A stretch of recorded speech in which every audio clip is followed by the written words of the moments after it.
Before we dive into today's gripping story, we want to take a moment to appreciate you, our amazing subscribers, new viewers, and the incredible community that makes Moonlight Tales by Samzy so special. Your likes, shares, and thoughtful comments mean the world to us, and we're beyond grateful for your support. If this is your first time here, welcome. You're in for a ride filled with drama, suspense, and unexpected twists. Don't forget to hit that subscribe button and turn on the notification bell so you never miss out on our latest stories. And of course, drop a comment below. We love hearing from you, and your support keeps us going. Now, sit back, relax, and let's dive right back into the story, because things are about to get even more intense. Sophie sat quietly on the edge of the soft, white bed in their new house. The room was big and bright, with golden curtains dancing gently in the wind. Outside the window, she could see the blue swimming pool shining under the sun. Everything looked perfect. The floor was clean and shiny. The air smelled like fresh flowers. There were paintings on the wall and beautiful lights on the ceiling. This was the kind of house she used to dream about when she was little. Ray had finally won the court case. The people who lied and made him go to prison had been punished. The judge had told everyone the truth: Ray was innocent. And now, the government gave Ray $10 million to say sorry for everything they made him suffer. It was a lot of money. So much money that Sophie couldn't even count it all. They bought this house together. Ray had held her hand as they looked at different houses. When they saw this one, Sophie smiled for the first time in a long time. It had everything she ever wanted.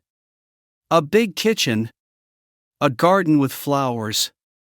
A long driveway with space for their 2 cars. Even a small room just for reading, filled with books and a cozy chair. But now, sitting in the middle of all this beauty, Sophie didn't feel happy. Not truly. She pressed her hand gently on her stomach and felt a deep pain in her heart. She remembered the baby. The baby she had once carried inside her. The baby she lost. Tears rolled down her cheeks quietly. She didn't make a sound. Sometimes, pain is so strong that it comes out in silence. Ray was downstairs, talking to the workers who now helped around the house. Sophie didn't want him to see her crying. She didn't want him to worry. I should be happy, she thought to herself. We have a big house. We have money now. Ray is free. We can travel the world if we want. But, she looked at the tiny baby shoes she kept beside the bed. My baby is gone. The baby room was ready. Painted in soft yellow with white stars on the walls. There was a crib, toys, clothes, and even a rocking chair. Sophie had prepared everything months ago, with so much love in her heart. But the room stayed empty. Every time she passed by it, her heart felt heavy. She had tried to smile, tried to be strong. She cooked dinner. She cleaned the house. She even went shopping for more baby clothes, hoping it would bring luck. But month after month passed, and nothing happened. No baby came. And every time her hope rose, it was only crushed again. Ray noticed. Of course, he did. He always noticed when Sophie was sad. He tried to cheer her up. He would hug her tightly and say, "Don't worry, my love. It will happen like a miracle.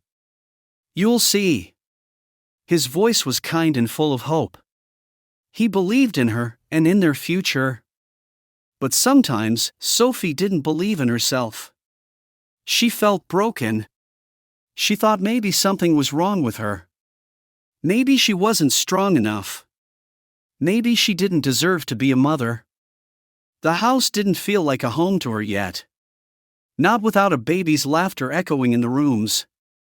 Not without tiny feet running on the floors. Not without someone calling her mama. Sophie stood up slowly and walked toward the baby room. She opened the door gently. Everything was still the same. The stuffed teddy bear was sitting in the crib. The baby blankets were folded neatly. The air smelled like baby powder and hope. Hope that now felt far away. She sat on the rocking chair and began to move back and forth, back and forth. The soft creaking sound was the only noise in the room. She closed her eyes and imagined holding her baby. She imagined the tiny hands wrapping around her finger. She imagined singing lullabies and watching the baby sleep peacefully. "I would give up all this money, just to hold you once," she whispered to the air. She stayed there for a long time, just rocking slowly and wiping away her tears. Later that evening, Ray came upstairs and found her in the baby room. He didn't say anything at first. He just walked in quietly and knelt beside her. He placed his hand on hers. Sophie opened her eyes and looked at him. "I miss the baby," she said softly. "I know," Ray replied, his voice full of love. "I miss the baby too. But I haven't stopped believing." Sophie nodded, and a tiny smile came to her lips. Not a big smile, but a small one. Just enough to show that his words touched her heart. "Do you think it will really happen?" she asked. Ray looked into her eyes and said, "I don't think." "I know. One day, you'll hold our baby. And when that day comes, this house will feel full again. But until then, I'll be here. Always." Sophie leaned her head on his shoulder. For a moment, they sat there in silence, holding each other. No words were needed. Their love, their pain, their hope, they were all wrapped up in that quiet moment. Even though her heart was still heavy, Sophie felt just a little lighter. Maybe miracles do take time. And maybe, just maybe, the best part of their story was still waiting to be written. Sophie sat alone in the baby room. The soft pink curtains danced gently in the breeze. A little white crib stood in the corner, ready and waiting. On the shelves were colorful toys, tiny stuffed animals, rattles, and a teddy bear that had "Mommy loves you" written on its belly. The closet was full of baby clothes, tiny shoes, soft onesies, tiny socks, and little hats. Everything was perfect. Everything, except the one thing that mattered most: the baby. Tears rolled down Sophie's cheeks as she picked up a small yellow blanket and pressed it to her face. She had washed it many times, hoping the smell would remind her of a newborn. But it only reminded her of what she didn't have. The room felt empty. Her heart felt even emptier. Every month, she waited. She counted the days. She prayed. She hoped. But each time, she was left heartbroken. The pregnancy test always showed one line. Just one. Never two. She had been trying for months, ever since she lost her first pregnancy. That loss had broken her in ways no one could see. She had dreamed of holding her baby, of rocking them to sleep, of singing lullabies. But the dream was gone before it could begin. And now, it seemed like it might never come back. Ray watched her from the doorway. His heart ached. He didn't need to say a word to know what she was thinking. He had seen that sad look on her face too many times. The way she looked down when someone else spoke about their baby. The way she quietly wiped her tears in the bathroom, thinking he wouldn't notice. But he always noticed. Ray walked in and sat beside her on the soft carpeted floor. He gently took the blanket from her hands and placed it back in the crib. Then, he pulled her into his arms. "You're quiet again," he said softly. Sophie didn't say anything. She just leaned her head on his shoulder and closed her eyes. "I'm trying, Ray," she whispered. "I'm really trying. But every month, I feel like a failure. Like something's wrong with me." Ray pulled her closer. "Don't say that. Nothing's wrong with you, Sophie. You're perfect." "Then why hasn't it happened yet?" she asked, her voice cracking. "Why did I lose the first baby? Why can't I get pregnant again?" We have everything now, the money, the house, everything. But the one thing I want more than anything just won't come. Ray gently stroked her hair. I don't know why, baby. I really don't. But I know this one day, it'll happen. Just like that. Like a miracle. Sophie let out a soft, sad laugh. You always say that. Because I believe it, he replied. And I want you to believe it too. You've been through so much. You've been hurt, lied to, thrown away. But you made it out. You're strong, Sophie. The strongest person I know. And you'll be a great mom. I just know it. Sophie looked up at him with teary eyes. What if it never happens? What if this room stays empty forever? Ray smiled and wiped her tears. Then we'll still be okay. Because I didn't fall in love with you just to have babies. I fell in love with you because of your heart. Because you see good even in people like me. Because you believe in love when you have every reason not to. Baby or no baby, I'm not going anywhere. Sophie's lips trembled. She hugged him tightly and buried her face in his chest. I just want to be a mother, she whispered. And you will be, Ray whispered back. We'll keep trying. We'll pray. And maybe, when we least expect it, we'll get the biggest surprise of our lives. After a while, Sophie stood up and looked around the baby room. It still looked beautiful, but it didn't feel as heavy now. With Ray by her side, everything felt a little easier to carry.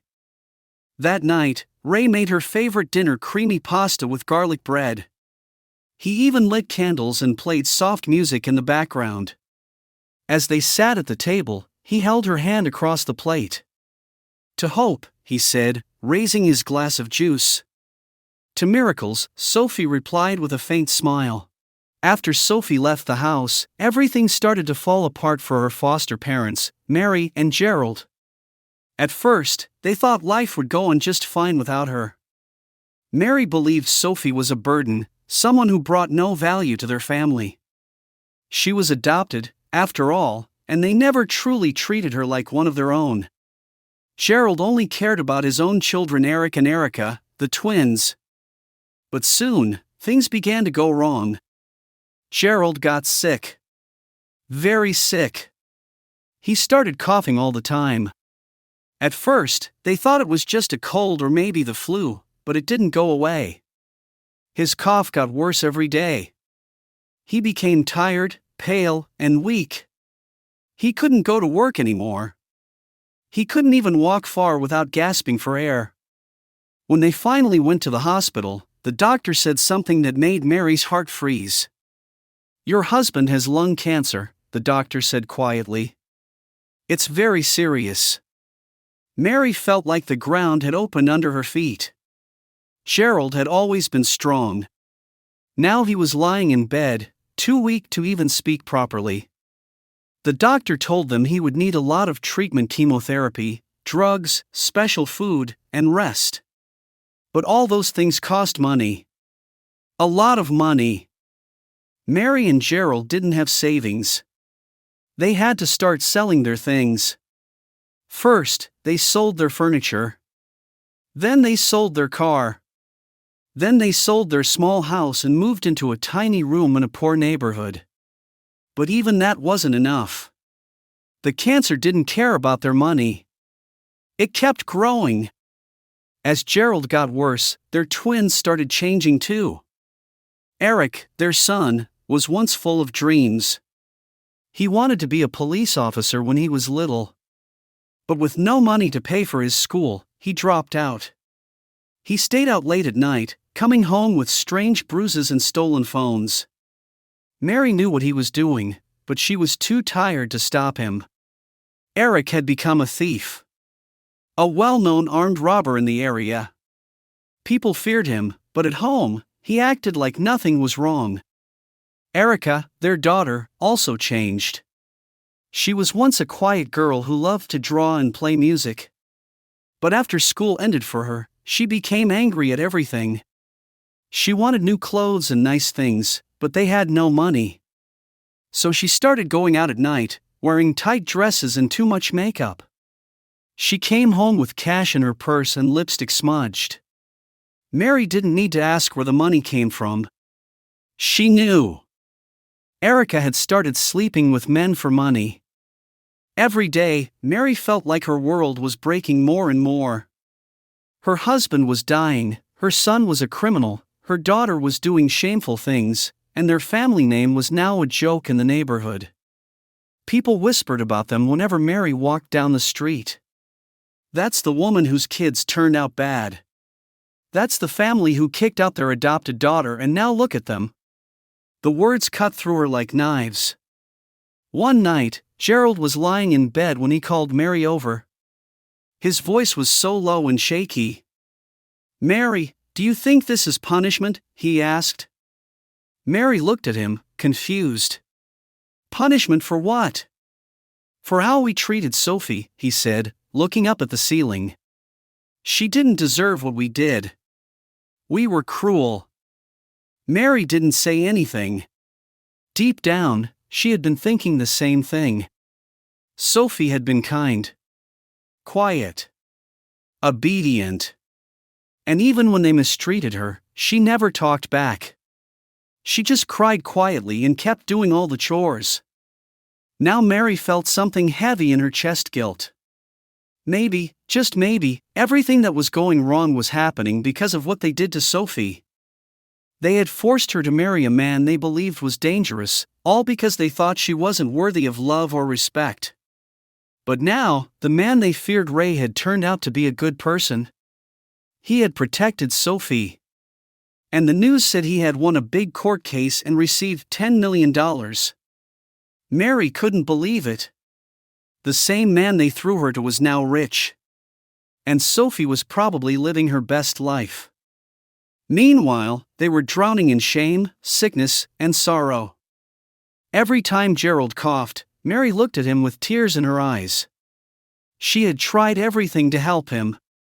But it wasn't working. He was fading away slowly. Eric and Erica didn't care. They still stayed out late. They didn't help with chores or bills. And when they were home, all they did was argue and fight with each other or complain about food and money. One day, Eric stormed into the house with blood on his shirt. He had been in a fight. Erica was yelling on the phone with another woman who had caught her with her husband.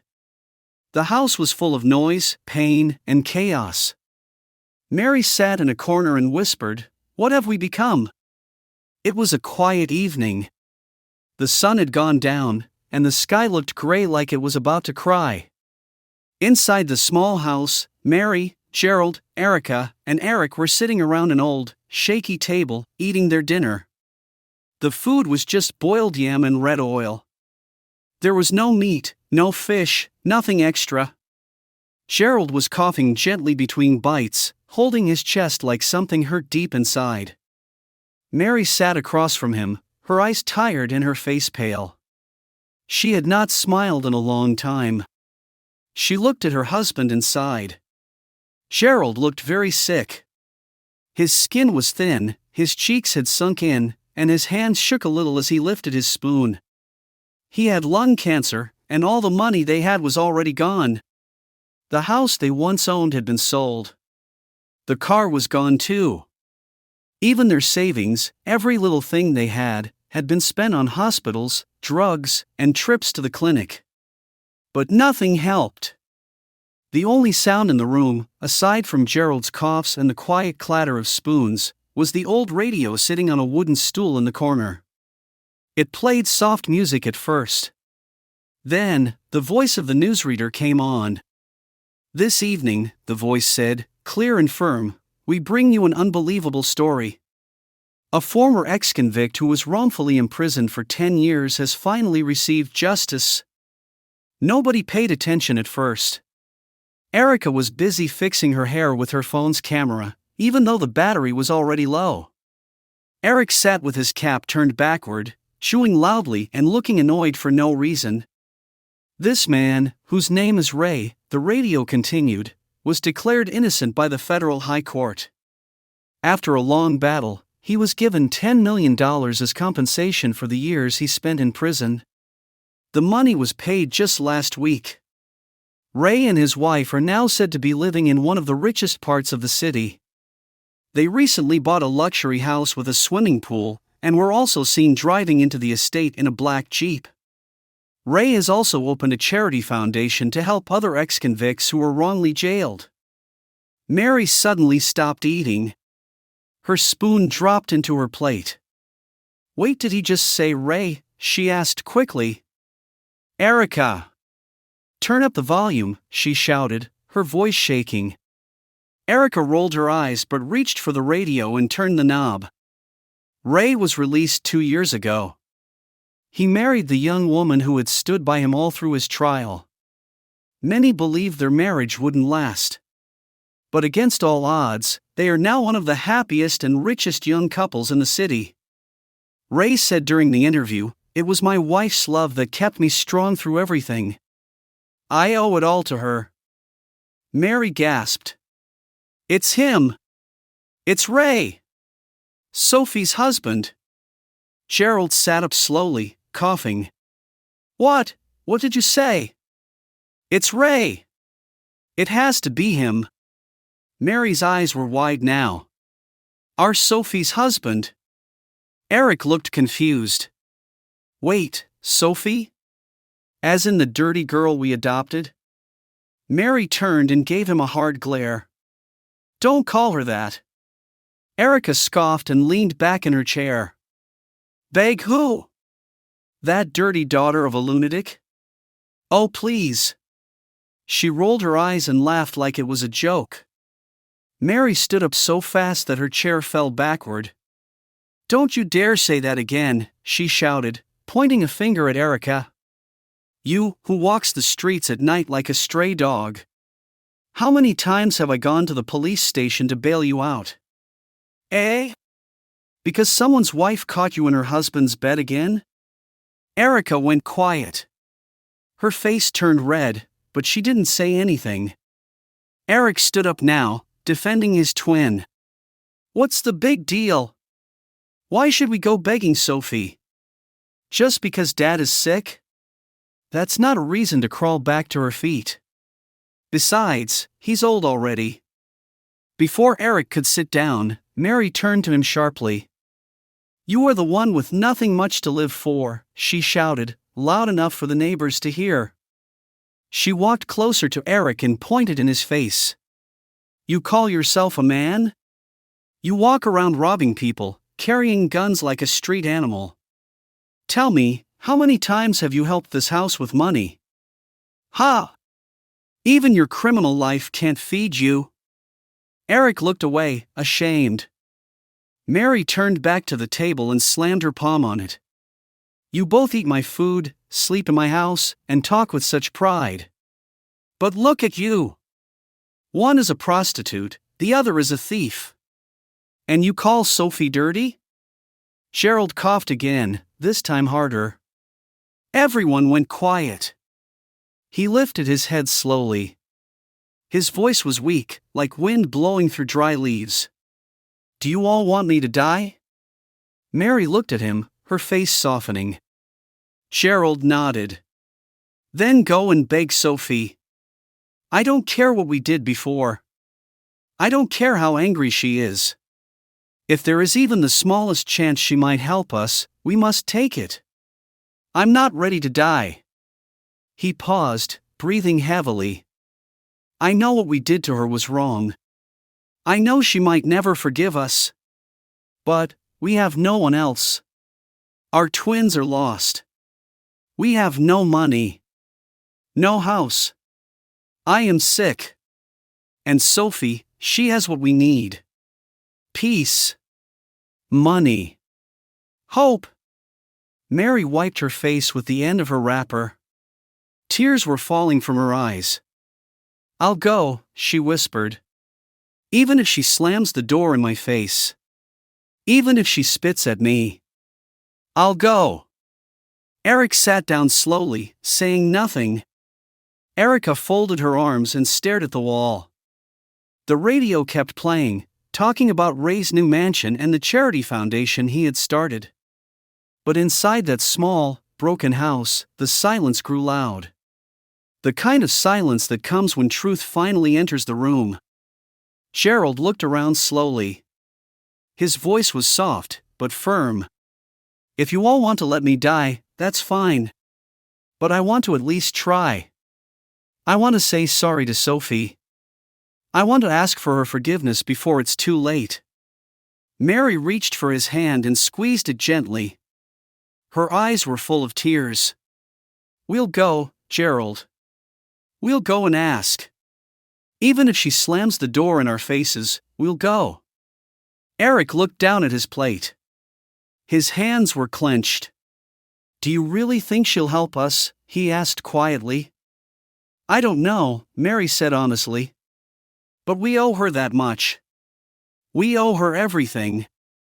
For the first time that night, no one argued. The soup had gone cold. But the room was now full of a different heat, a mix of shame, regret, and the fear of rejection. Gerald slowly stood up, coughing hard, but with a small spark of hope in his eyes. "Then it's settled," he said. "Tomorrow, we go see Sophie." And just like that, the family who once pushed her away decided to knock on her door not as her enemies, but as people who finally realized the value of the one they once called worthless.